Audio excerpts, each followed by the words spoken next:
Tapi jalur sepedanya suka begini. Jadi kayak dia ngasih tahu jalur sepedanya tuh dipakai sama motor nge-counter gitu. Terus di counter balik. Ya lu kenapa bukannya masuk jalur sepeda malah masuk trotoar? Beliau menerima amplop saya. Satu amplop 1 juta. Kalau katakanlah 10 rumahan 100.000 buat apa sih? Apalagi kalau misalkan satu RW 100 rumah. Ceban. Ya kali anjing mau disogok ceban banget. Beli bakso aja kagak dapat minum anjing, aus.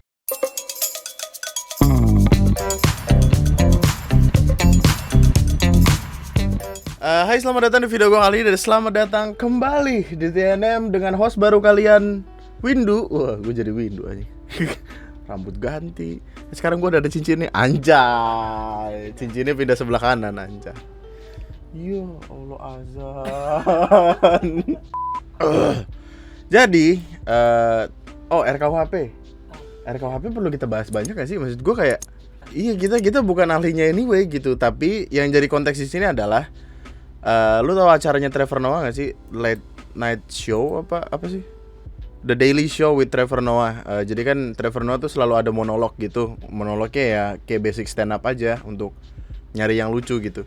Terus salah satunya datang dari Indonesia, di mana Trevor Noah ngomongin tentang RKUHP yang baru saja disahkan dan tidak memperbolehkan orang untuk berhubungan intim di luar pernikahan, di luar nikah. Yang mana sebenarnya itu adalah delik aduan yang lu baru bakal bisa ditangkap dan dipenjara kalau misalkan diaduin sama orang atau gitu-gitulah. Hukuman penjaranya bisa sampai 1 tahun soalnya. Terus dijadiin bercandaan gitu. Outside of marriage. Yes, with a penalty of up to 1 year in prison. That's gonna make for some weird conversation in Indonesian prisons, you know? And be like, I'm here for murder. What are you in for? A mediocre night with Jason.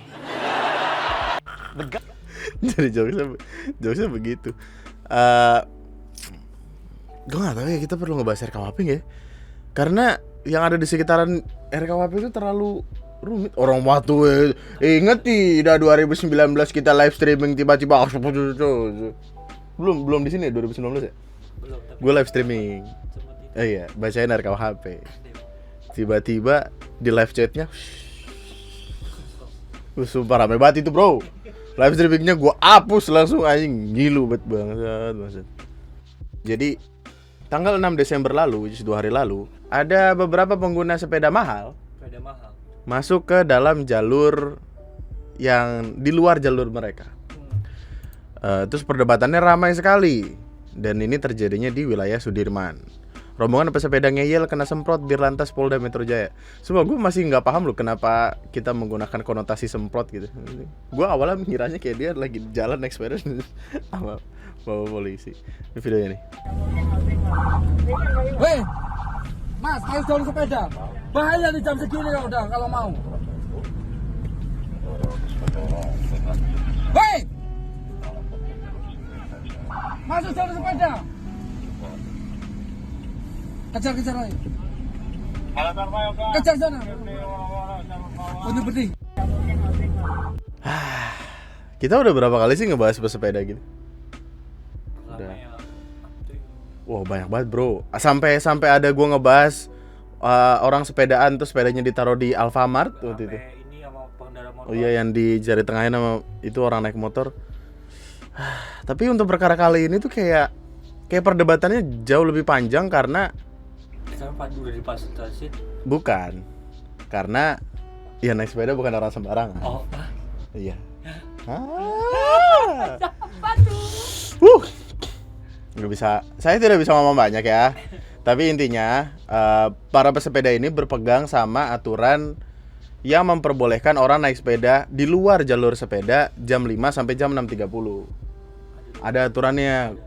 Yang mana gue juga baru baca, gue juga baru tahu. Nih. Polda Metro Jaya dan Dinas Perhubungan DKI Jakarta mengizinkan rombongan pesepeda di Jakarta atau road bike untuk melintas pada jalur sepeda. Rombongan ini boleh melintas di jalur kanan pada pukul 5 hingga 6.30. Aturan ini yang mereka pegang teguh dan mereka mengcounter itu dengan kalimat kayak, orang gue lewat situ jam 6.23 kok. Gitu. Jadi orang mikirnya kayak gitu. Sedangkan kemarin gue nemu satu pasal 122 ayat 1C Undang-Undang Lalu Lintas. pengendara kendaraan tidak bermotor dilarang menggunakan jalur kendaraan bermotor jika telah disediakan jalur jalan khusus bagi kendaraan tidak bermotor. Kan kalau kita lihat di sini ada nih hijau-hijau nih. Maksud gue kayak ini ada jalurnya sendiri di sini di dalam, dilindungin. Tinggal set masuk jadi gitu. Maksud gue kayak apa yang membedakan sih sebenarnya gitu loh. Kita nggak perlu memperdebatkan aturan ini dan itu. Maksud gue kenapa nggak masuk jalurnya aja gitu loh.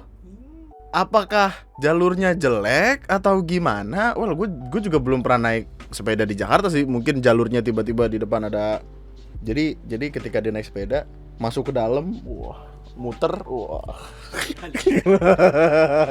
kayak halilintar di Dufan aja. Oh nih. Selamat pagi Pak Polisi, perkenalkan nama saya Sebelumnya saya mohon maaf bila memang menimbulkan hal-hal yang tidak berkenan. Namun saya ingin klarifikasi bahwa kejadian tadi masih di bawah jam 6.30. Dan bila hal ini diposting di Instagram merupakan pencemaran nama baik, mohon agar postingan ini bisa dihilangkan ya Pak. Terima kasih atas kerjasamanya. Ini ngomongnya ke TMC Polda Metro loh. Oh nih. Setiap hari Selasa jam 5.20 itu jadwal sepedaan. Rutenya seputar Sudirman, Gatot Subroto, nyari riding 1 jam aja supaya 6.30 bisa ngopi. Namun hari ini ada yang tidak rutin. Tiba-tiba muka gue viral karena diposting TMC Polda Metro yang dilaporkan. Oh dia tersinggung karena dikatain, mungkin diteriakin. Terus kayak yang ada orang yang naik motor terus ngatain mereka gitu. Yang jelas dari sisi hukum Dirlantas Kompas pernah umumkan pada 15 Oktober 2021. Ini apa? Bahwa pesepeda boleh menggunakan jalur Jenderal Sudirman Jakarta sampai dengan jam 6.30 pagi pada Senin sampai Jumat dan hingga jam 9 pada Sabtu dan Minggu. Sementara di video saya belok kiri itu jam 6.23. Kalau memang ada aturan jam baru mohon diinfo saja, pasti saya dan teman-teman pesepeda akan bantu sosialisasikan gitu-gitu segala macam. Jadi mereka berpegang teguh dengan aturan ini. Yang mana kalau gue lihat di USS Feed itu tuh sempat ada omongan ini untuk memberikan ruang kepada para pengguna sepeda yang untuk sport yang katanya kecepatan itu tidak memadai kalau menggunakan jalur sepeda yang sudah ada. Jadi kenapa mereka tidak masuk ke dalam jalur sepeda? Karena tidak memungkinkan untuk ngebut-ngebutan di jalur sepeda tersebut. Yaudah, kita nggak boleh komplain loh. Kita kan nggak naik sepeda, kita nggak merasakan motor sepeda sport. Gue aja baru tahu ada sepeda sport, giginya sampai 6 ternyata. Tapi ya sekarang kebingungannya datang dari mana gitu. Maksud gue kayak ketika udah kayak gini, ya gimana? Oh nih perdebatannya nih. Oh iya karena jalur yang tersedia itu untuk sepeda murah kali ya, main satir. Terus kayak nggak gitu. Dengan rata-rata kecepatan 30-35 km/jam di jalur sepeda itu benar-benar bahaya. Masuk jalur sepeda nggak semulus jalur luar. Belum lagi tiba-tiba ada busway berhenti, mobil atau motor tiba-tiba keluar masuk gedung, nggak ada space buat menghindar, ngerem mendadak pun nggak bisa. Lah, ya jangan ngebut. Kita tuh nggak bisa berdiri di pihak mereka karena kita tidak merasakan gitu. Kita kan bukan pesepeda anyway gitu. Pun kalau punya sepeda juga sepeda yang depannya ada keranjangnya yang buat ke pasar. Yang kita ngerem aja tuh pakai kaki dikebelakangin ke ban, kita mana paham.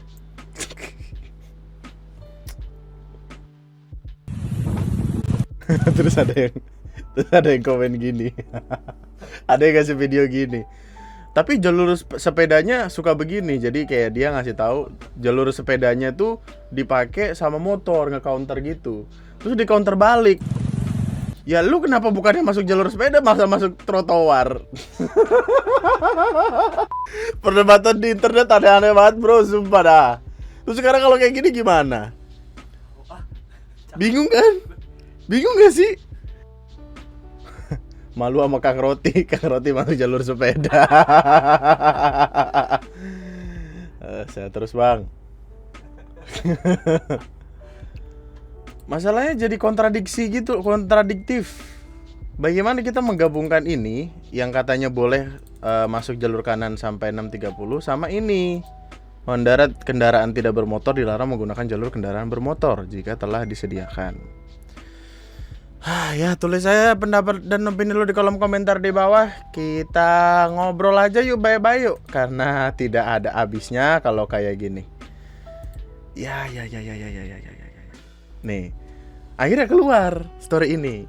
Akhirnya pagi ini perubahan kebijakan polisi untuk pesepeda dapat menggunakan jalur non sepeda dari jam 5 sampai 60 pagi menjadi hanya hingga jam 6 pagi. disosialisasikan dengan pengumuman di tempat yang semua orang bisa baca. Sosialisasi yang baik dan. Oh. Jadi aturannya berubah. Diturunin setengah jam gitu loh. Yang awalnya sepeda itu boleh menggunakan jalur kanan dari jam 5 sampai setengah 7. Jadi cuma sampai jam 6 doang. Pokoknya lu jam 6 nggak boleh masuk ke jalur lain, harus di jalur sepeda gitu. Apakah ini udah kelar? Ya mungkin kelar, nggak tahu juga. Pokoknya ya. Emang kalau ini bukan. Kalau sepeda lu di bawah 10 juta di sini. Kalau lebih dari 10 juta di kanan. Nah, kalau sepeda lu di atas 100 juta masuk jalur busway lu sini. Anjay, sepeda lu lipet sampai masuk lemari tuh. Orang kaya memang suka begitu. Ya udahlah. Berarti endingnya di situ ya. Jadi intinya jelas nih. Meskipun gue masih bingung sama perbedaan dua pasal ini, pasal dan himbauan ini, tapi ya intinya nggak bisa lah. Pokoknya lu nggak boleh masuk sepeda nggak boleh masuk jalur motor kalau udah di atas jam 6. Dah. Ini apa?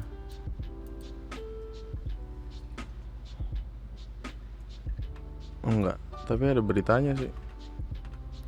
Ini ngapain deh? Dia udah masuk jalur busway, udah salah nih. Ini kayak jalur yang ini gak sih? Yang ke arah Mall Taman Anggrek? Yang dari perempatan gede itu? Ngapain deh?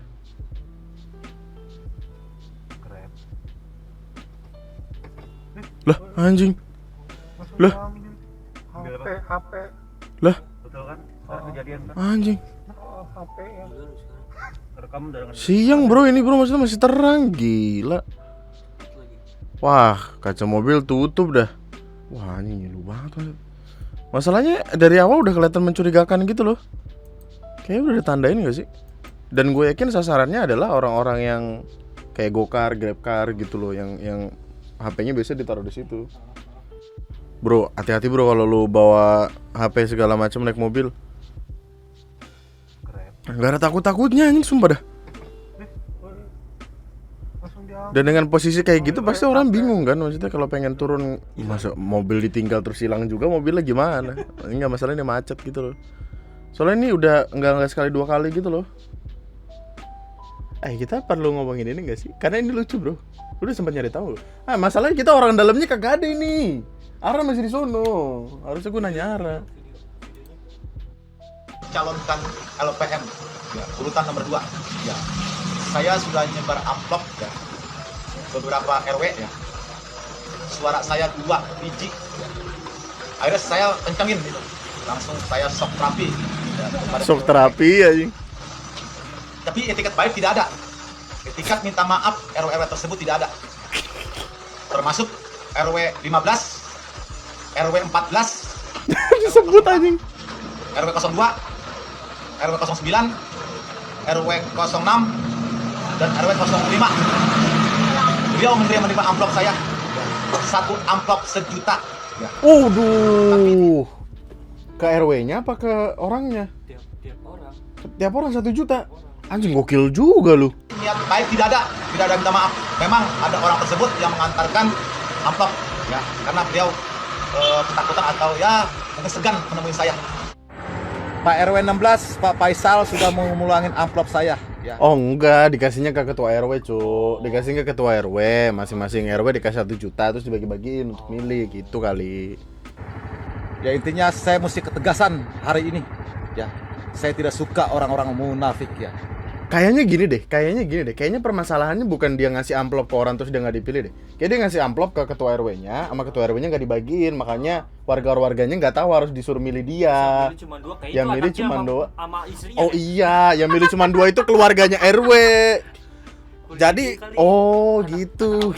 Inilah kenapa kemarin waktu Romusa udah dikasih duit, lu tahu kan? Romusa tuh sebenarnya dikasih duit tapi dikorup sama bupatinya. Yang kayak gitu kayaknya nih. Romusa dulu. Betul. Aduh. Pak Faisal sudah menyerahkan amplopnya ya. Bapak-bapak di belakang tuh kayak anjing gue pengen cabut nih bro. Gak kuat gue bro anjing. Mukanya bete. Untuk RW-RW lain, tolong serahkan amplop itu. Kalau tidak, akan saya paranin satu persatu rumahnya. Tolong diingatkan, nih si Bangor, ya, jangan dipermainkan. Ya. Waduh, serem amat. Kalian mencalon Oh, iya, gue curiga. Ini belum ada bukti, tapi asumsi gue adalah kayaknya itu yang terjadi. Seharusnya dibagiin ke warga, tapi warga nggak nerima, jadi warga nggak tahu apa-apa. Tapi kan ini untuk dikasih tahu ke publik ini apa nggak kepikiran untuk pertama kali ketika memvideokan ini kalau polisi lihat gimana ya gitu. Ini kalau anggota dewan ngelihat gimana ya gitu. Dan ini LPM loh, maksudnya lembaga pemberdayaan, bukan yang wali kota, bupati atau apa gitu. Gagal terpilih meski bagi-bagi amplop, calon ketua LPM Bedahan Depok, gue lupa Depok. Ya Allah. Ya Allah, Tuhan. Tutorial mempermalukan diri sendiri. Ada update-nya tahu dia sebenarnya tuh. Seingat gue tuh ada update-nya. Yang perkaranya bukan cuma minta maafnya itu loh. Yang dia pada akhirnya dipanggil sama kepolisian. Iya. Karena kan gak masuk akal gitu. Seinget gue ada deh. Nih, Tatang si Bangor dipanggil polisi. Ya iyalah, maksud gue kayak, ya kali bisa sesantai itu. Uang dikembalikan bukan dari tangan beliau, dari perwakilan. Niat baik gak ada. Kenapa niat baik kan? Itu kan dari awalnya udah niat busuk. Aneh bener. Mana ngasih 1 juta doang lagi. Oh, keluar udah 22 juta. Yang belum balikin 4 orang. 22 orang nama ketua RW yang diceklis sebagai penerima amplop. Namun dari 22 orang tersebut dia hanya memperoleh 2 suara. Tatemun kemudian meminta para ketua RW untuk mengembalikan uangnya. 22 RW itu gede loh berarti, men. Maksudnya luas banget jangkauannya gitu. Untuk akhirnya nerima 2 ya gue yakin sedih sih. Tapi kan ya mulai dia. Masalahnya masing-masing RW 1 juta. Kalau katakanlah satu RW ada 10 rumah, masing-masing 100. Iya, makanya kita bicara RW kan. Kalau katakanlah 10 rumah kan 100.000 buat apa sih? Apalagi kalau misalkan satu RW 100 rumah. Ceban. Ya kali anjing mau disogok ceban banget. Beli bakso aja kagak dapat minum anjing, aus. Seret orang. Persis kayak gini. Kok orang nyogok bangga gitu loh. Yang jadi pertanyaan gue tuh, mas gue ketika lu udah nyogok orang terus gagal gitu, ya udah pulang gitu. Nggak usah begitu-begitu tuh, buat apa sih? Ada hukumannya nggak sih? Nanti ada pidananya nggak? Money politik itu harus ada kan ya? Ada kan?